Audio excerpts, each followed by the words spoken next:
Hi everyone, I'm Lily Rabe. Where do I even start? I'm 31 years old, doing really well in my marketing career, and I thought I had a handle on all my family drama.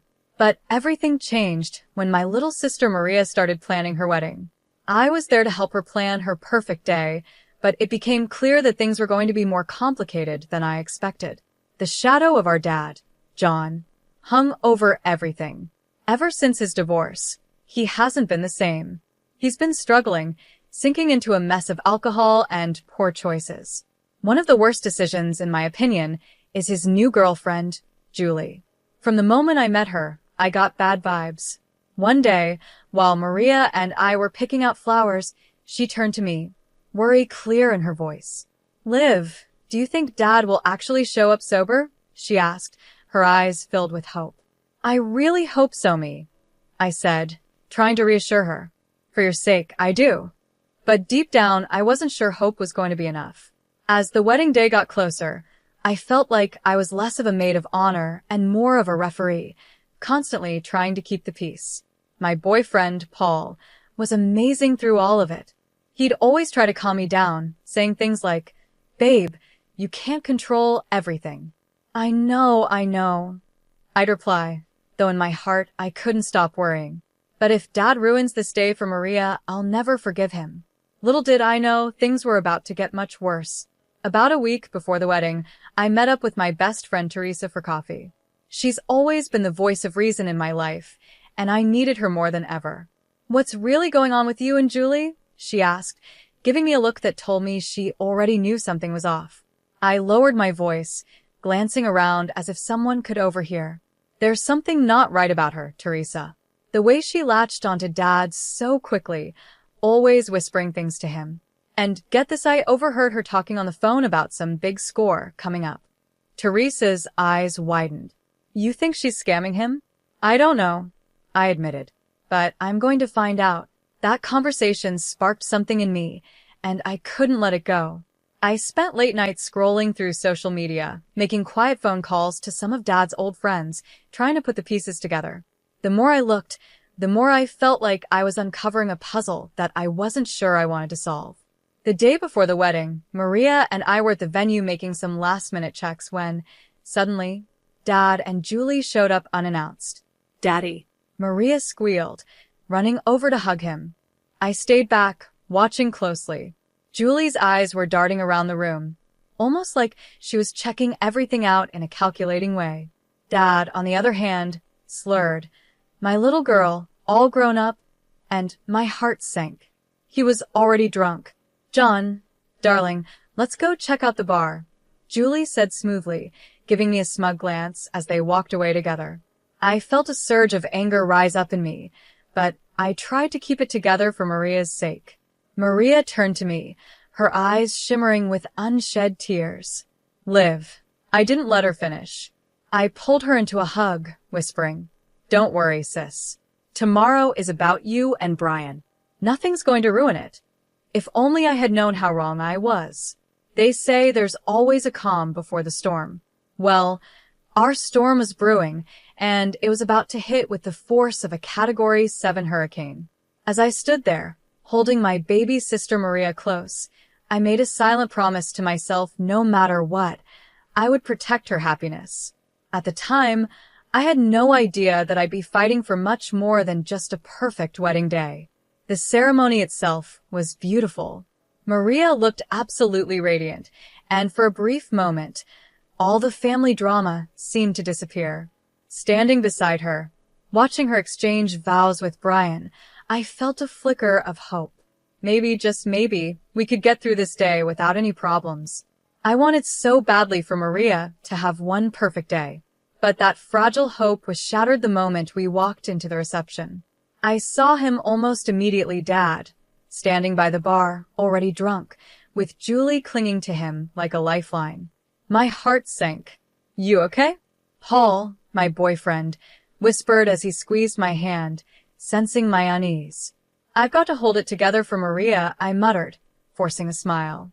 But deep down, I knew it was only a matter of time before something went terribly wrong. As the night wore on, the tension in the room became unbearable. Dad's laughter grew louder, his movements more and more sloppy. Julie's eyes kept scanning the room, a strange gleam in them that made my skin crawl. Something wasn't right, and I could feel it. "Liv, Dad's making a scene," Maria whispered to me, her voice filled with worry. "I'll handle it," I said, trying to sound confident. I walked over to where Dad was attempting a very unsteady Macarena, stumbling and laughing like nothing was wrong. "Dad, let's get some fresh air," I suggested, trying to stay calm. "Nonsense," he slurred. "I'm celebrating my baby girl's big day." He tried to twirl, but nearly fell over. Julie appeared at his side, tightening her grip on his arm. "Leave him alone, he's having fun," she said sharply. "This isn't about fun. It's about showing respect for Maria on her special day," I replied, trying to keep my voice steady. Julie's eyes narrowed as she sneered. "You think you're so perfect, don't you? Always trying to control everything." The argument escalated quickly. We moved to a quieter corner of the room, but our voices kept rising with each exchange. "You don't know anything about our family." I spat at her, my patience gone. "I know one thing," she hissed. "Your daddy prefers my company over yours." Something inside me snapped. "Is that before or after you drained him of his money, Julie?" I shot back, my voice trembling with anger. Her face twisted with rage, and before I could react, she lunged at me, grabbing a knife from a nearby dessert table. For a moment, everything seemed to slow down. I saw the blade glint under the reception lights, heard people screaming, and felt my heart pounding in my chest. All I could think was, I've ruined Maria's wedding. But then, out of nowhere, Paul tackled Julie, sending the knife clattering to the floor. Chaos erupted around us. Guests screamed and scattered, chairs were overturned, and the whole scene became a blur of noise and movement. Through the mayhem, all I could focus on was Maria. How had it come to this? I had promised to protect her happiness, but now, her wedding day was turning into a nightmare. I saw Maria's horrified face as Brian held her back. Security rushed in, quickly restraining Julie as she screamed obscenities at anyone who came near. It was chaos. I stood there, frozen, as the police arrived and led Julie away in handcuffs. In that brief moment, I caught a glimpse of Dad. He looked completely lost and broken. That was when I realized things would never be the same again. The days following the wedding were a blur. Between police reports, interviews, and endless sleepless nights, I felt like I was living in a nightmare. Every little sound made me jump, and the image of Julie lunging at me with that knife replayed in my mind over and over. Paul, my rock through all of this, held me close whenever the nightmares hit. "You're safe now, Liv," he whispered, trying to comfort me. But feeling safe seemed impossible. How could I feel safe when my own father's girlfriend had tried to stab me at my sister's wedding? How do you even begin to recover from something like that? Maria, understandably, was a wreck when I visited her about a week after everything had happened. She couldn't even look at me. "All those months of planning," she said, her voice heavy with sorrow. "And for what? My wedding will always be remembered as the day someone tried to kill my sister." "I'm so sorry," I started, guilt weighing heavily on me. She cut me off, shaking her head. "I know it's not your fault, Liv. But still, I can't help feeling like our family is cursed or something."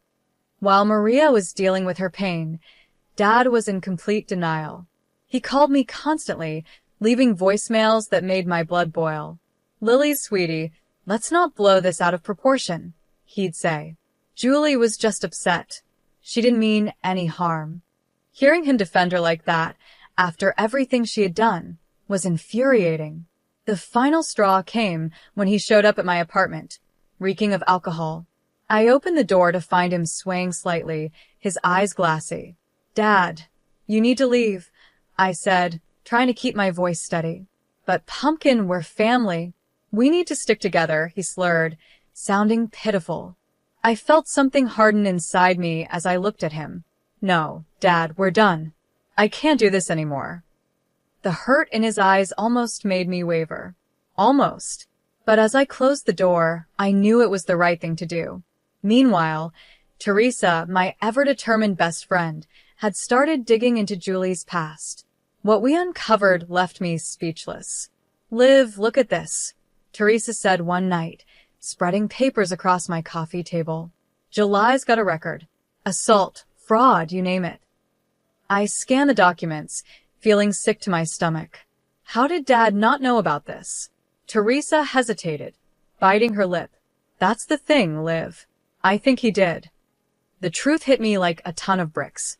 We found joint bank accounts, suspicious money transfers, evidence that Dad wasn't just a victim in all of this. He was an accomplice.